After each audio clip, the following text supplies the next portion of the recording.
अनुभव ने देखा कि अनुभा गाउन के भीतर बहुत कम कपड़ों में थी। वह जोश और संकोच से भर उठा। एकाएक हाथ बढ़ाकर अनुभा ने उसका तौलिया खींच लिया। अनुभव अंडरवियर में सामने खड़ा था। अनुभा उससे लिपट गई। अनुभव भी अपने आप को संभाल नहीं सका। दोनों प्यार के दलदल में रपट गए और वह सब कुछ हो गया जो पति और पत्नी करते हैं।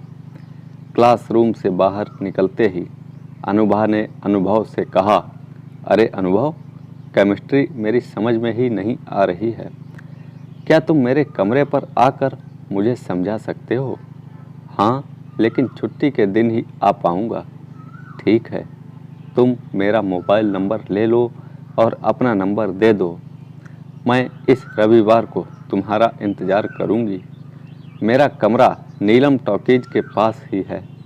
वहाँ पहुँचकर मुझे फ़ोन कर देना, मैं तुम्हें ले लूँगी। रविवार को अनुभव अनुभा के घर में पहुँचा। अनुभा ने बताया कि उसके साथ एक लड़की और रहती है। वह कंप्यूटर का कोर्स कर रही है। अभी वह अपने गांव गई है।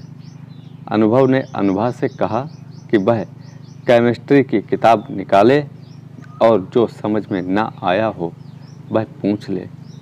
अनुभा ने किताब निकाली और बहुत देर तक दोनों सूत्र हल करते रहे। अचानक अनुभा उठी और बोली, मैं चाय बनाकर लाती हूँ। अनुभव मना करना चाह रहा था, लेकिन तब तक वह किचन में पहुँच गई थी। थोड़ी देर में वह एक बड़े से मग में चाय लेकर आ गई। अनुभव ने मग लेने के लिए हाथ बढ़ाया, तभी मग की चाय उसकी शर्ट पैंट पर गिर गई। सॉरी अनुभव, गलती मेरी थी, मैं दूसरी चाय बनाकर लाती हूँ। तुम्हारी शर्ट पैंट दोनों खराब हो गई हैं। ऐसा करो, कुछ देर के लिए तौलिया लपेट लो, मैं इन्हें धो कर लाती हूँ। पंखे की हवा में जल्दी सूख जाएंगे, तब मैं प्रेस कर दूँगी। अनुभव ना करता रहा, लेकिन अनुभा उसकी ओर तौलिया उछाल कर भीतर चली गई। अनुभव ने शर्ट पैंट उतार कर तौलिया लपेट लिया। तब तक अनुभा दूसरे मग में चाय लेकर आ गई थी। वह शर्ट पैंट लेकर धोने चली गई। अनुभव ने चाय खत्म ही की थी कि अनुभा कपड़े फैलाकर वापस आ गई। उसने ढीला ढाला गाउन पहन रखा था।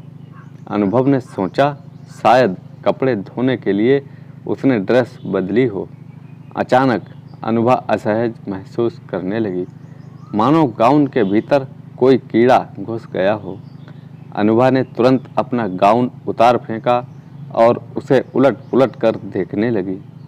अनुभव ने देखा कि अनुभा गाउन के भीतर बहुत कम कपड़ों में थी। वह जोश और संकोच से भर उठा।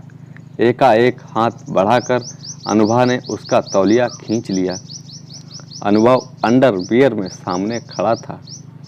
अनुभा उससे लिपट गई। अनुभव भी अपने आप को संभाल नहीं सका। दोनों प्यार के दलदल में रपट गए और वह सब कुछ हो गया जो पति और पत्नी करते हैं। अगले रविवार को अनुभा ने फ़ोन कर अनुभव को अपने आने का न्योता दिया। अनुभव ने आने में आनाकानी की, पर अनुभा के यह कहने पर कि पिछले रविवार की कहानी वह सबको बता देगी, वह आने को तैयार हो गया। अनुभव के आते ही अनुभा उसे पकड़कर चूमने लगी और गाउन को चैन खींचकर तकरीबन बिना कपड़ों के बाहर आ गई। अनुभव भी जोश में था। पिछली बार की कहानी एक बार फिर दोहराई गई। जब ज्वर शांत हो गया, अनुभा उसे लेकर गोद में बैठ गई और उसके नाजुक अंगों से खेलने लगी। अनुभा ने पहले से रखा हुआ दूध का गिलास उसे पीने को दिया। अनुभव ने एक ही घूंट में गिलास खाली कर दिया। अभी वे बातें कर ही रहे थे कि भीतर से कमरे से उसकी सहेली रमा निकलकर बाहर आ गई। रमा को देखकर अनुभव चौंक उठा। अनुभा ने कहा कि घबराने की कोई बात नहीं है, वह उसकी सहेली है और उसी के साथ रहती है। रमा दोनों के बीच आकर बैठ गई। अचानक अनुभा उठकर भीतर चली गई। रमा ने अनुभव को बाहों में भींच लिया। ना चाहते हुए भी अनुभव को रमा के साथ वही सब करना पड़ा। जब अनुभव घर जाने के लिए उठा तो बहुत कमजोरी महसूस कर रहा था। दोनों ने चुंबन लेकर उसे विदा किया। इसके बाद से अनुभव उनसे मिलने में कतराने लगा। उनके फ़ोन आते ही वह काट देता। एक दिन अनुभा ने स्कूल में उसे मोबाइल फ़ोन पर उतारी वीडियो क्लिपिंग दिखाई और कहा कि अगर वह आने से इनकार करेगा तो वह इसे सबको दिखा देगी। अनुभव डर गया और गाहे बाहे उनके कमरे पर जाने लगा। एक दिन अनुभव के दोस्त सुरेश ने उससे कहा कि वह थका थका सा क्यों लगता है। इम्तिहान में भी उसे कम नंबर मिले थे। अनुभव रोने लगा। उसने सुरेश को सारी बात बता दी। सुरेश के पिता पुलिस इंस्पेक्टर थे। सुरेश ने अनुभव को अपने पिता से मिलवाया। सारी बात सुनने के बाद वे बोले, तुम्हारी उम्र कितनी है? 18 साल। और उनकी? इसी के लगभग। क्या तुम उनका मोबाइल फ़ोन उठाकर ला सकते हो? मुझे फिर वहाँ जाना होगा। हाँ, एक बार। अब की बार जब अनुभा का फ़ोन आया तो अनुभव काफ़ी नानुकुर के बाद हूबहू उसी के जैसा मोबाइल लेकर उनके कमरे में पहुंचा। 2 घंटे समय बिताने के बाद जब वह लौटा तो उसके पास अनुभा का मोबाइल फ़ोन था। मोबाइल क्लिपिंग देखकर इंस्पेक्टर चकित रह गए। यह उनकी ज़िंदगी में अजीब तरह का केस था। उन्होंने अनुभव से एक शिकायत लिखवाकर दोनों लड़कियों को थाने बुला लिया। पूछताछ के दौरान लड़कियां बिफर गईं और उल्टे पुलिस पर चरित्र हनन का इल्ज़ाम लगाने लगीं। उन्होंने कहा कि अनुभव सहपाठी के नाते आया जरूर था, पर उसके साथ ऐसी वैसी कोई गंदी हरकत नहीं की गई। अब इंस्पेक्टर ने मोबाइल क्लिपिंग दिखाई। दोनों के सिर शर्म से झुक गए।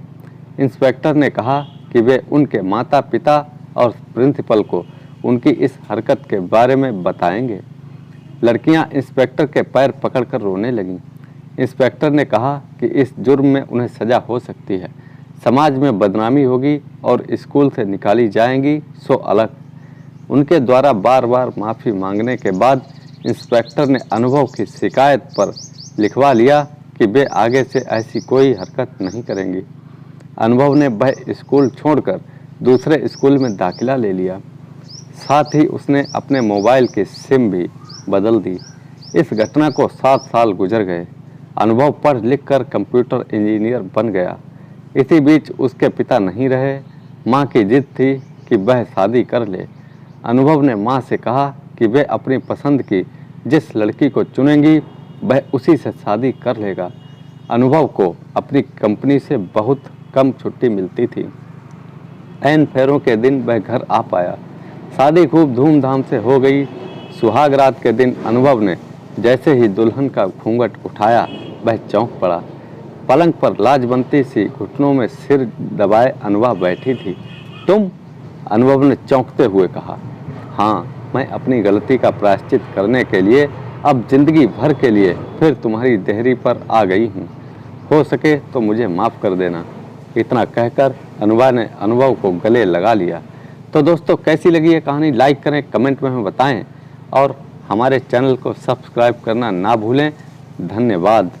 कर दो ना यार, आपका ही तो चैनल है।